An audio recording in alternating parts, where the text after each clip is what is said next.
नमस्कृत्य नरं चैव नरोत्तमं देवीं सरस्वतीं व्यासं ततो जयमुदीरयेत्।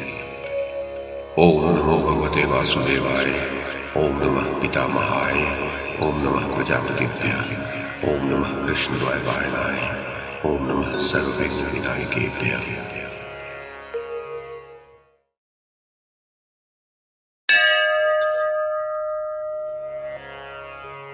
संजय ने कहा, महाराज धृतराष्ट्र, जब कर्ण मारा गया और शत्रु सेना भाग चली, तब दशानंदन भगवान श्री कृष्ण अर्जुन को हृदय से लगाकर बड़े हर्ष के साथ बोले, धनंजय, पूर्व काल में वज्रधारी इंद्र ने वृत्रासुर का वध किया था और आज तुमने कर्ण को मारा है। वृत्रासुर और कर्ण दोनों के वध का वृत्तांत बड़ा भयंकर है। मनुष्य सदा इसकी चर्चा करते रहेंगे। वृत्रासुर युद्ध में महातेजस्वी वज्र के द्वारा मारा गया था, परंतु तुमने कर्ण को धनुष एवं पैने बाणों से ही मार डाला। कुंती नंदन, चलो हम दोनों तुम्हारे इस विश्वविख्यात और यशोवर्धक पराक्रम का वृत्तांत बुद्धिमान कुरुराज युधिष्ठिर को बतावें। उन्हें दीर्घ काल से युद्ध में कर्ण के वध की अभिलाषा थी। आज धर्मराज को यह समाचार सुनाकर तुम उऋण हो जाओगे। जब ये महायुद्ध चल रहा था, उस समय तुम्हारा और कर्ण का युद्ध देखने के लिए धर्मनंदन युधिष्ठिर पहले आए थे, परंतु गहरी चोट खाने के कारण वे देर तक युद्ध स्थल में ठहर न सके। यहाँ से शिविर में जाकर वे विश्राम कर रहे हैं अभी। राजन, तब अर्जुन ने केशव से तथास्तु कहकर उनकी आज्ञा शिरोधार्य की। तत्पश्चात श्री कृष्ण ने शांत भाव से अर्जुन के उस रथ को युधिष्ठिर के उस शिविर की ओर बढ़ाया। अर्जुन से पूर्वोक्त बात कहकर भगवान श्री कृष्ण सैनिकों से बोले, वीरों, तुम्हारा कल्याण हो। तुम शत्रुओं का सामना करने के लिए सदा प्रयत्न पूर्वक डटे रहना। राजन, उसके पश्चात गोविंद, धृष्टद्युम्न, युधामन्यु, नकुल, सहदेव, भीमसेन और सात्विकी से बोले, अर्जुन ने कर्ण को मार डाला। ये समाचार जब तक हम लोग राजा युधिष्ठिर से निवेदन करते हैं, तब तक तुम सभी नरेशों को यहाँ शत्रुओं की ओर से सावधान रहना चाहिए। राजन, उन शूरवीरों ने उनकी आज्ञा स्वीकार करके जब जाने की अनुमति दे दी, तब भगवान श्री कृष्ण ने अर्जुन को साथ लेकर राजा युधिष्ठिर का दर्शन किया। उस समय युधिष्ठिर सोने की उत्तम शैया पर सो रहे थे। उन दोनों ने वहां पहुंचकर बड़ी प्रसन्नता के साथ राजा के चरण पकड़ लिए। उन दोनों के हर्षोल्लास को देखकर राजा युधिष्ठिर ये समझ गए कि राधा पुत्र कर्ण मारा गया। अतः वे शैया से उठ खड़े हुए और नेत्रों से आनंद के अश्रु बहाने लगे। शत्रुदमन महाबाहु युधिष्ठिर श्री कृष्ण और अर्जुन से बारंबार प्रेम पूर्वक बोलने और उन दोनों को हृदय से लगाने लगे। उस समय अर्जुन सहित श्री कृष्ण ने कर्ण के मारे जाने का सारा समाचार उन्हें यथावत रूप से कह सुनाया। भगवान श्री कृष्ण हाथ जोड़कर किंचित मुस्कुराते हुए युधिष्ठिर से बोले, राजन, ये बड़े सौभाग्य की बात है कि गांडीवधारी अर्जुन, पांडव भीमसेन, माद्री नंदन नकुल सहदेव और आप भी सकुशल है। आप सब लोग वीरों का विनाश करने वाले इस रोमांचकारी संग्राम से मुक्त हो गए। पांडुनंदन, अब आगे जो कार्य करने हैं उन्हें शीघ्र पूर्ण कीजिए। महारथी सूत पुत्र वैकर्तन कर्ण मारा गया। राजेंद्र, सौभाग्य से आप विजयी हो रहे हैं। भारत, आपकी वृद्धि हो रही है। ये परम सौभाग्य की बात है।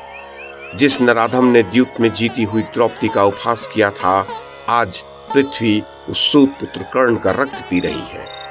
कुरुपुंगव, आपका वह शत्रु रणभूमि में सो रहा है और उसके सारे शरीर में बाण भरे हुए हैं। नरव्याघ्र, अनेक बाणों से क्षत विक्षत हुए उस कर्ण को आप देखिए। महाबाहो, आप सावधान होकर हम सब लोगों के साथ इस निष्कंटक हुई पृथ्वी का शासन और प्रचुर भोगों का उपभोग कीजिए। महाराज धृतराष्ट्र, श्री कृष्ण का ये वचन सुनकर युधिष्ठिर का चित्त प्रसन्न हो गया।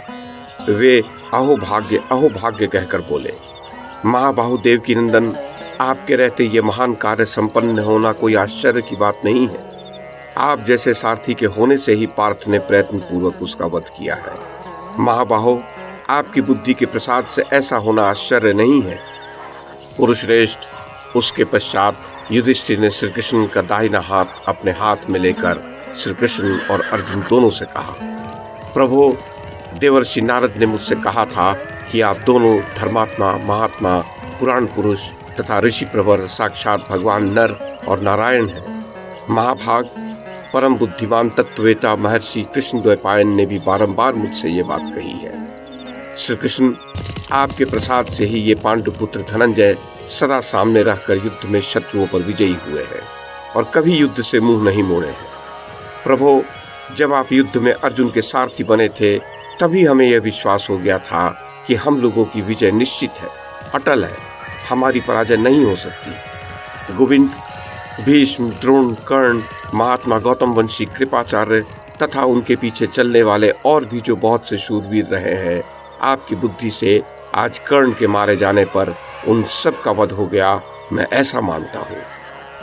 राजन, ऐसा कहकर पुरुष सिंह महाबाहु धर्मराज युधिष्ठिर श्वेत वर्ण और काली पूंछ वाले मन के समान वेगशाली अश्वों से जुटे हुए स्वर्ण भूषित रथ पर आरूढ़ हो अपनी सेना के साथ युद्ध देखने के लिए चले।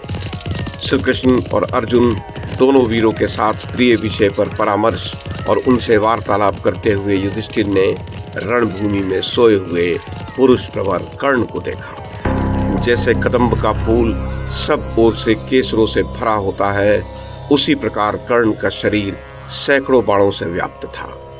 धर्मराज युधिष्ठिर ने इसी अवस्था में उसे देखा।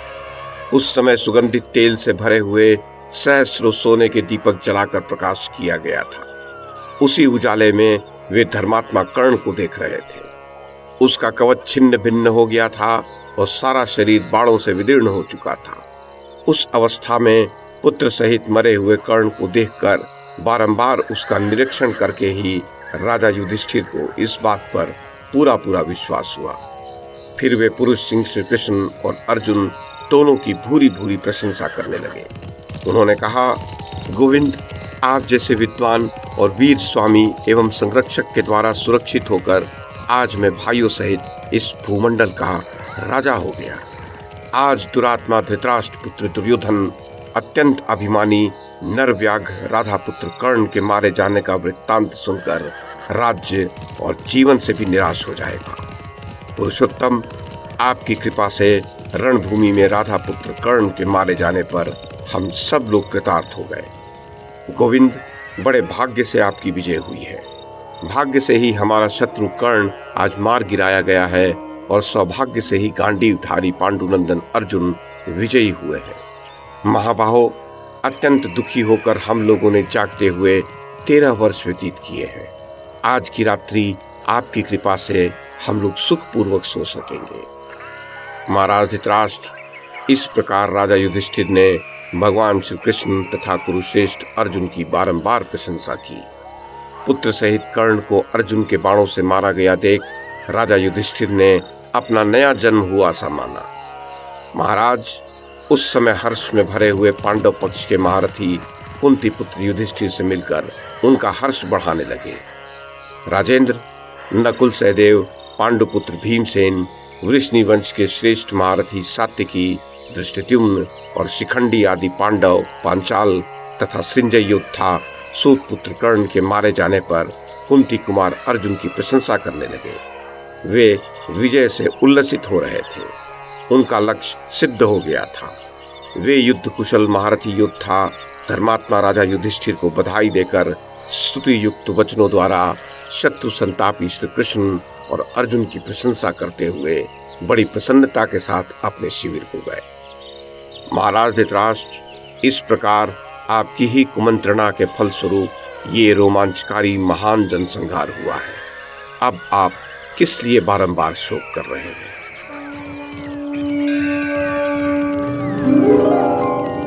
वैशंपायन जी कहते हैं, जन्मेजय, ये अप्रिय समाचार सुनकर अंबिकानंदन राजा धृतराष्ट्र निश्चेष्ट हो जड़ से कटे हुए वृक्ष की भांति पृथ्वी पर गिर पड़े। उसी प्रकार दूर तक सोचने वाली गांधारी देवी भी पछाड़ खाकर गिरी और बहुत विलाप करती हुई युद्ध में कर्ण की मृत्यु के लिए शोक करने लगी। उस समय विदुर जी ने गांधारी देवी को और संजय ने राजा धृतराष्ट्र को संभाला। फिर दोनों ही मिलकर राजा को समझाने बुझाने लगे। इसी प्रकार कुरुकुल की स्त्रियों ने आकर गांधारी देवी को उठाया। भाग्य और भवितव्यता को ही प्रबल मानकर राजा धृतराष्ट्र भारी व्यथा का अनुभव करने लगे। उनकी विवेक शक्ति नष्ट हो गई। वे महातपस्वी नरेश चिंता और शोक में डूब गए और मोह से पीड़ित होने के कारण उन्हें किसी भी बात की सुध न रही। जन्मेजय, विदुर और संजय के समझाने पर राजा धृतराष्ट्र अचेत से होकर चुपचाप बैठे रह गए।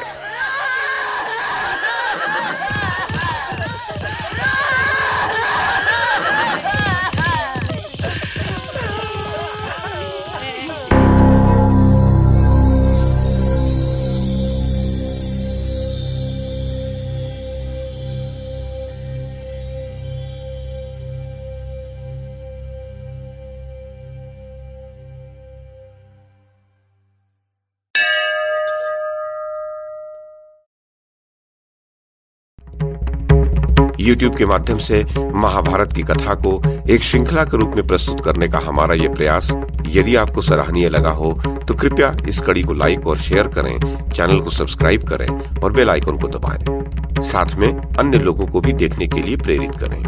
धन्यवाद और नमस्कार।